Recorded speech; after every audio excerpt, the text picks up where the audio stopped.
Ever wonder why some people just seem to get rich, while others, who might even make a great salary, are always struggling?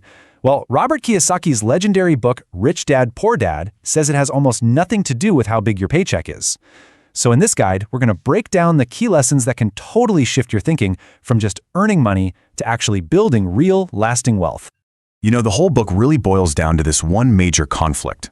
On one side, you've got poor dad's advice. It's the path we're all told to follow, right? Go to school, get a safe, secure job.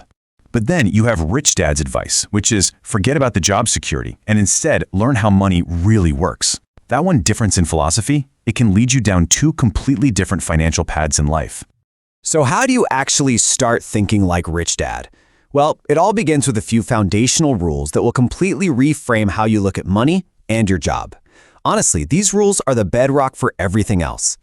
To get there, we got to answer this one simple question. And believe me, it has nothing to do with how much money they started with or where they went to school. The answer is surprisingly simple, and it all comes down to understanding just two words. Okay, first word, asset. Rich Dad's definition is the simplest you'll ever hear. An asset is anything that puts money in your pocket. That's it. It works for you, generating income whether you're actively working or not. Think of it like a little money-making machine. And the second word? Liability. It's the exact opposite. A liability is anything that takes money out of your pocket. It's a constant drain, a leak in your finances that costs you money every single month. And right here, this is where the two paths split.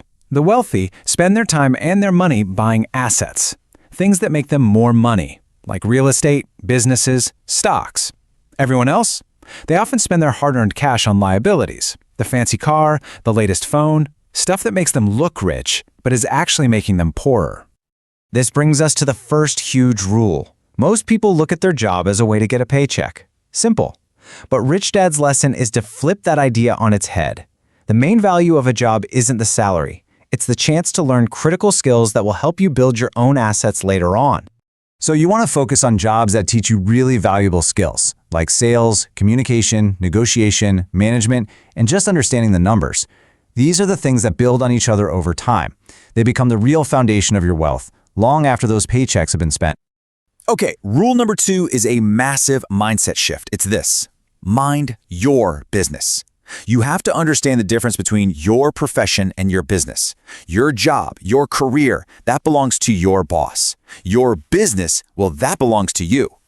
So don't let your 9 to 5 be your only focus. You have to carve out the time and the energy to build your own thing on the side. Whether that's managing your investments or firing up a side hustle, that's where true ownership and true wealth is built. And the final foundational rule. This is the ultimate goal. Make your money work for you. Instead of just trading your time for dollars, you build systems, businesses, rental properties, stock portfolios that make money for you. That's what frees you from needing the job in the first place. All right, once you've got those rules down, the next part is even more important.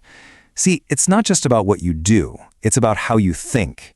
Building wealth is an inside game before it's an outside one.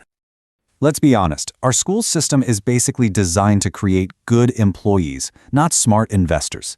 It doesn't teach you how money actually moves in the real world. So that education? Yeah, it's on you to get it. So you've got to create your own curriculum. You need to learn the language of money, accounting, investing, real-world economics. And I'm not talking about dry, textbook theories. I mean the practical, street-smart knowledge of how to spot opportunities and handle risk. But just knowing all this stuff isn't enough. The single biggest thing that holds most people back is just fear. Fear of losing money, fear of making a mistake. They play it so safe that they never actually get anywhere. Here's the secret though. The rich feel fear too. They've just learned how to manage it by taking calculated risks. They don't just gamble, they follow a process. First, they analyze the situation. Then, they prepare for what might happen. And finally, and this is the key, they act. They know that making mistakes is just part of the game. This might be one of the most powerful ideas in the whole book. It shows how the words we use can literally shape our reality. When you say the words, "I can't afford it," you've just hit a wall. Your brain accepts it as a fact and just stops looking for a solution. But what if, instead, you turned it into a question? What if you asked, "How can I afford it?" That one little change forces your brain to switch on. It starts problem solving, looking for creative ways to make it happen. It opens up a world of possibility. See, you don't become rich when you get a pile of money. You become rich the moment you decide to cultivate a mindset of growth and possibility. Your mind is and always will be your single most valuable asset.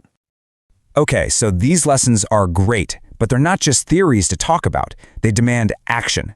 So let's wrap this up by turning these ideas into a challenge for you, starting right now. First up, take a look at your current job. Beyond the paycheck, what's one valuable skill, maybe it's sales, management, communication, that you can start mastering today that will pay you back for years and years? Second, I want you to take a really honest look at your spending. What are the things you pay for every single month that are actually just liabilities in disguise, draining your income instead of helping you build it? And finally, what is one small, tangible investment you can make today? It could be an investment in yourself, like buying a book, or a tiny investment in an actual asset. The size doesn't matter. The act of starting is everything. Because ultimately, that's the real lesson here. Your financial future isn't decided by your next raise or bonus. It begins the moment you decide to change the way you think. It all starts with your very next thought.